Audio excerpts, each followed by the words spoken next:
सुप्रभात। आइए आप सभी का पुनः पुनः स्वागत है गंगा शरणम परिवार में। और मैं आचार्य योगेश्वर। ये नक्षत्र विज्ञान का चौथा एपिसोड है और आप लोगों ने तीसरे एपिसोड को बहुत बढ़िया से नहीं देखा या समय नहीं निकाला आप लोगों ने, तो उसे ज़रूर देखिएगा, क्योंकि आप उसे देखोगे तो ये समझ में आ जाएगा आपको कि हो क्या रहा है। मैंने नक्षत्रों का हमारे जीवन पर क्या प्रभाव हो रहा है, क्या प्रभाव होता आया है और भविष्य में क्या प्रभाव होता रहेगा।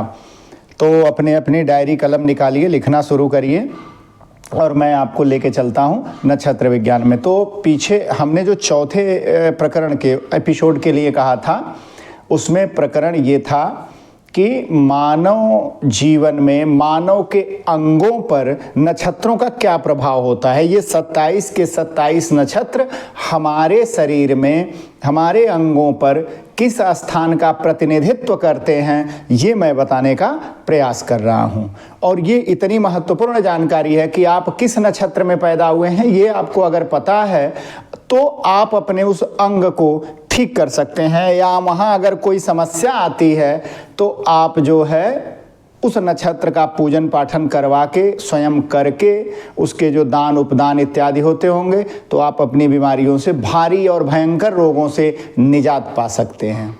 तो ये देखो, बहुत ही महत्वपूर्ण चैप्टर है और इसे पूरा सुनना है और इसे आप जो है अधिक से अधिक लोगों तक पहुँचाने का प्रयास करें। तो मैं आपको बताऊँ तो पहला नक्षत्र आता है मानव अंगों में स्थित नक्षत्र।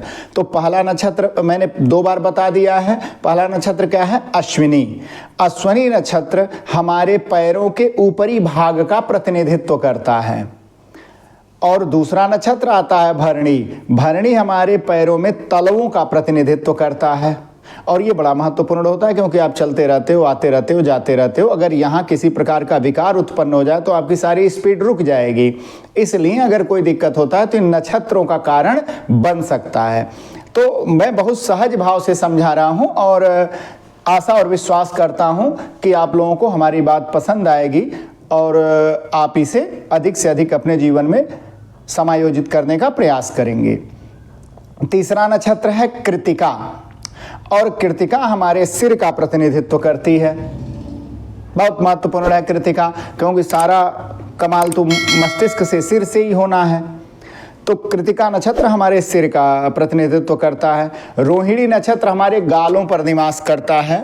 रोहिणी स्त्री संज्ञक नक्षत्र है और गालों पर निवास करता है, इसलिए गालों की सुकोमलता पता ही है, जगत विदित है। यहीं से सौंदर्य का उदय होता है। तो आप रोहिणी नक्षत्र के हैं तो गालों को लेके सतर्क रहें और उसको अच्छा भी रहेगा, नक्षत्र अच्छा है तो। मृगशिरा। मृगशिरा जो है वो भौहों का प्रतिनिधित्व करता है। ये जो ऊपरी भौहें होती हैं हमारी, तो इनका प्रतिनिधित्व मृगशिरा करता है। फिर आता है आर्द्रा। आजकल आँखों की बहुत समस्या है और आर्द्रा नक्षत्र अगर आपका ठीक है तो आपके आँखों में कोई समस्या नहीं आ सकती। तो आर्द्रा नेत्रों का प्रतिनिधित्व करता है। फिर आता है पुनर्वसु। पुनर्वसु हमारे नाक का प्रतिनिधित्व करता है और पुनर्वसु के स्वामी देवगुरु बृहस्पति होते हैं। तो इसलिए जो है पुनर्वसु में आप अगर हैं तो नाकों से जो है संबंधित अच्छाइयाँ बुराइयाँ देखने को मिलती हैं। पुख्य। पुख्य चेहरे का प्रतिनिधित्व करता है और पुख्य नक्षत्र को नक्षत्रों में सर्वश्रेष्ठ भी कहा जाता है। तो पुख्य आपके फेस का, चेहरे का प्रतिनिधित्व करता है। फिर आता है अश्लेखा। अश्लेखा नक्षत्र हमारे कानों का प्रतिनिधित्व करता है। ये ध्यान रखने वाली बात है कि अश्लेखा कानों का प्रतिनिधित्व करता है। ये 10वें नक्षत्र पर चलते हैं। ये होता है मघा। मघा आपके होठों का प्रतिनिधित्व करता है। मघा नक्षत्र होठों का प्रतिनिधित्व करता है। और इसके बाद पूर्वा फाल्गुनी है। पूर्वा फाल्गुनी दाएं हाथ का प्रतिनिधित्व करता है। दायां हाथ जो है पूर्वा फाल्गुनी के अधीन आता है। और उत्तरा फाल्गुनी ये बाएं हाथ का प्रतिनिधित्व करता है। उत्तरा फाल्गुनी का निवास बाएं हाथ में कहा गया है। और फिर आता है हस्त।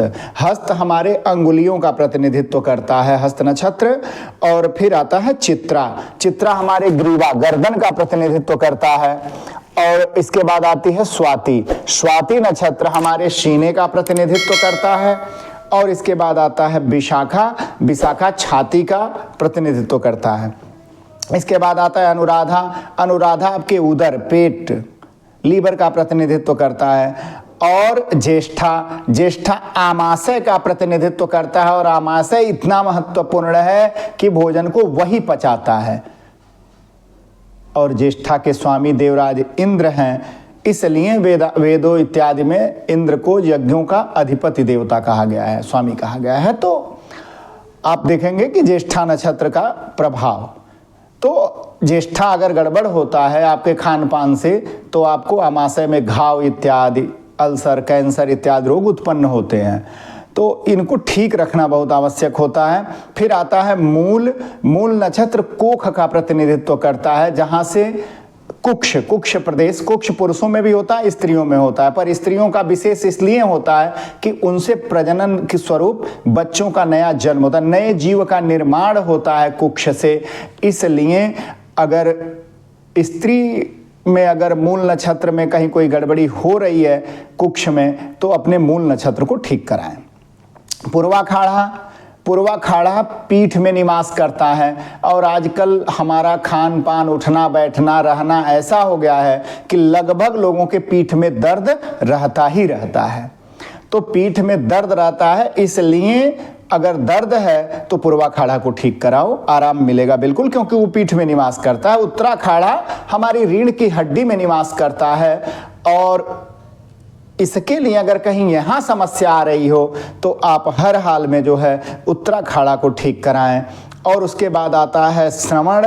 और श्रवण हमारे कमर का प्रतिनिधित्व करता है। और यह ध्यान देने योग्य बात है कि कमर की पीड़ा आजकल जन जन में फैल रही है, तो इसलिए कुछ योग व्यायाम जरूर करें और श्रवण नक्षत्र की शांति कराएं। फिर आता है धनिष्ठा।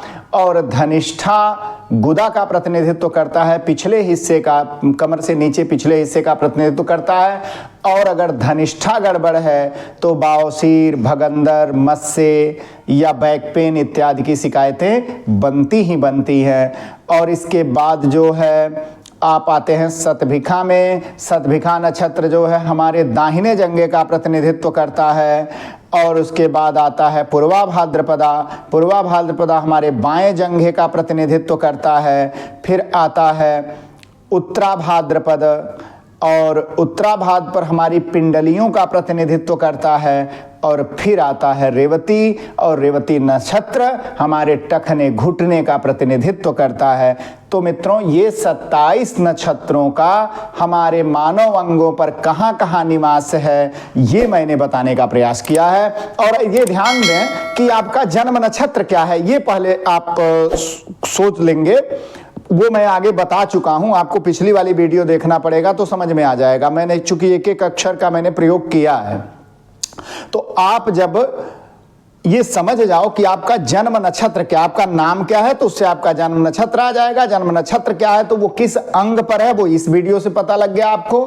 और उस स्थान की पीड़ा होगी या वो स्थान मजबूत होगा। ग्रह अच्छा है तो मजबूत होगा और बुरा है तो वो पीड़ित होगा, ये बताने का प्रयास था हमारा।